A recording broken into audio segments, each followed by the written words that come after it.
ಕರ್ನಾಟಕದಲ್ಲಿ ಮಳೆ ಅಲರ್ಟ್ 10+ ಜಿಲ್ಲೆಗಳು ಟಾರ್ಗೆಟ್. ಬಂಗಾಳ ಕೊಲ್ಲಿಯಲ್ಲಿನ ವಾತಾವರಣದ ಅಸ್ಥಿರತೆ ಹಾಗೂ ಉತ್ತರ ಭಾರತದ ಮೇಲ್ಮೈ ಸುಳಿಗಾಳಿ ಪರಿಣಾಮದಿಂದ ಕರ್ನಾಟಕದಲ್ಲಿ ಹವಾಮಾನದಲ್ಲಿ ದೊಡ್ಡ ಬದಲಾವಣೆ ಕಂಡುಬರುತ್ತಿದೆ.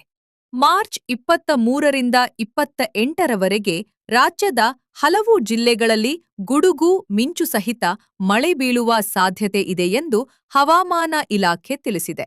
ಇನ್ನೊಂದೆಡೆ ಕರಾವಳಿ ಜಿಲ್ಲೆಗಳಾದ ಉಡುಪಿ, ಉತ್ತರ ಕನ್ನಡ ಮತ್ತು ದಕ್ಷಿಣ ಕನ್ನಡ ಭಾಗಗಳಲ್ಲಿ ಮಾರ್ಚ್ 23 ಮತ್ತು 24ರಂದು ತೀವ್ರ ಬಿಸಿಲು ಮುಂದುವರಿಯಲಿದೆ. ಈ ಹಿನ್ನೆಲೆಯಲ್ಲಿ ಉಷ್ಣ ಅಲೆ ಹಿನ್ನೆಲೆ ಯೆಲ್ಲೋ ಅಲರ್ಟ್ ಘೋಷಿಸಲಾಗಿದೆ. ಮಾರ್ಚ್ 25ರಿಂದ 28ರವರೆಗೆ ಕರಾವಳಿ ಭಾಗಗಳಲ್ಲಿ ಹಗುರದಿಂದ ಸಾಧಾರಣ ಮಳೆಯ ನಿರೀಕ್ಷೆ. ಈ ವೇಳೆ ಗಾಳಿಯ ವೇಗ ಪ್ರತಿ ಗಂಟೆಗೆ 40ರಿಂದ 50 ಕಿಲೋಮೀಟರ್ವರೆಗೆ ಏರಿಕೆಯಾಗುವ ಸಾಧ್ಯತೆಯಿದೆ.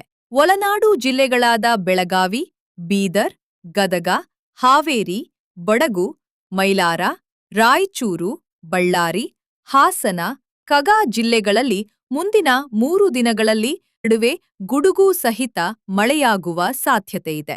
ಒಟ್ಟಾರೆ ರಾಜ್ಯದಲ್ಲಿ ಮುಂದಿನ ಕೆಲವು ದಿನಗಳಲ್ಲಿ ಹವಾಮಾನದಲ್ಲಿ ಅಸ್ಥಿರತೆ ಮುಂದುವರಿಯಲಿದ್ದು, ಕೆಲವೆಡೆ ಬಿಸಿಲು, ಮತ್ತೊಂದೆಡೆ ಮಳೆಯ ಮಿಶ್ರ ಪರಿಸ್ಥಿತಿ ಕಾಣಿಸಿಕೊಳ್ಳಲಿದೆ. ಸಾರ್ವಜನಿಕರು ಎಚ್ಚರಿಕೆಯಿಂದ ಇರಲು ಹವಾಮಾನ ಇಲಾಖೆ ಸಲಹೆ ನೀಡಿದೆ.